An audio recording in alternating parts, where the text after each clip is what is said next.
Pantheon opened at Busch Gardens, Williamsburg in 2022, but it was originally supposed to open in 2020.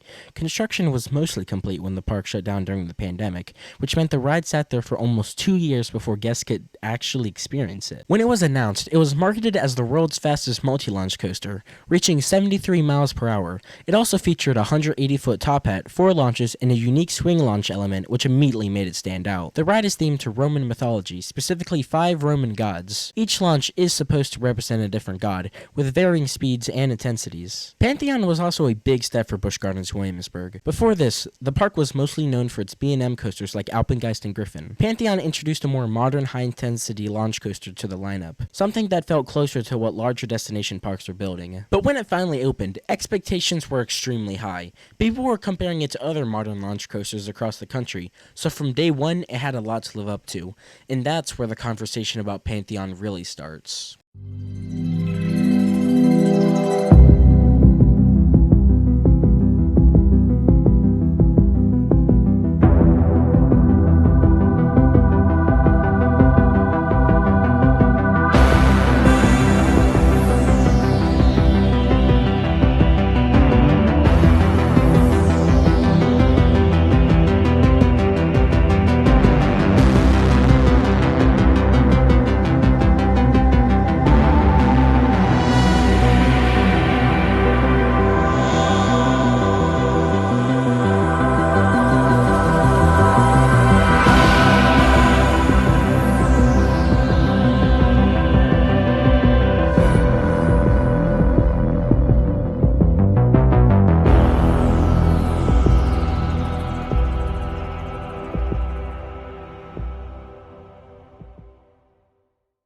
The first thing I think Pantheon does really well is the first launch. It's really strong and really makes a good impression for the first element. It feels powerful without being uncomfortable. The swing launch is also a really good addition. Rolling backward before launching forward again really adds a lot of anticipation. It makes this part of the ride feel more intense or forceful compared to a standard straight launch. The top hat is easily my second favorite element on the ride. You get solid airtime over the top, especially in the back row. It actually pulls you over the edge, unlike the front row which crawls over the top. And my personal favorite element on the ride is the stall. I just like stalls, leave me alone. And overall, Pantheon is smooth. The transitions are clean, there's no roughness, no uncomfortable jolts, nothing that takes you out of the experience. It feels like a modern, well-designed coaster. You can tell a lot of thought went into the shaping and pacing of the individual elements. From a technical standpoint, it does a lot right. The launches are consistent, the airtime moments are solid, and the ride never feels sloppy. It's the kind of coaster that's easy to re-ride because you're not bracing for any awkward moments. But even with all of that, there are a couple things that hold it back for me.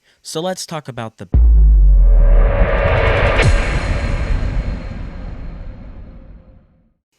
How do I say this nicely?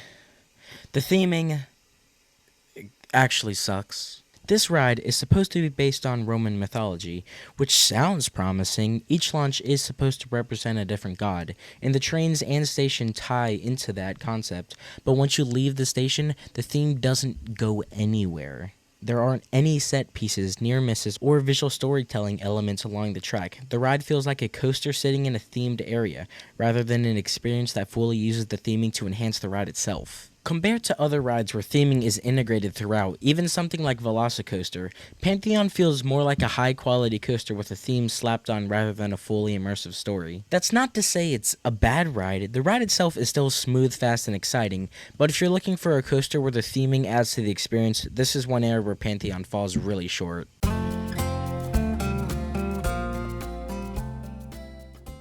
So in conclusion, Pantheon is a really good roller coaster. The launches are strong, the top hat delivers solid airtime, and the ride flows smoothly from start to finish. It's modern, well-designed, and definitely worth riding.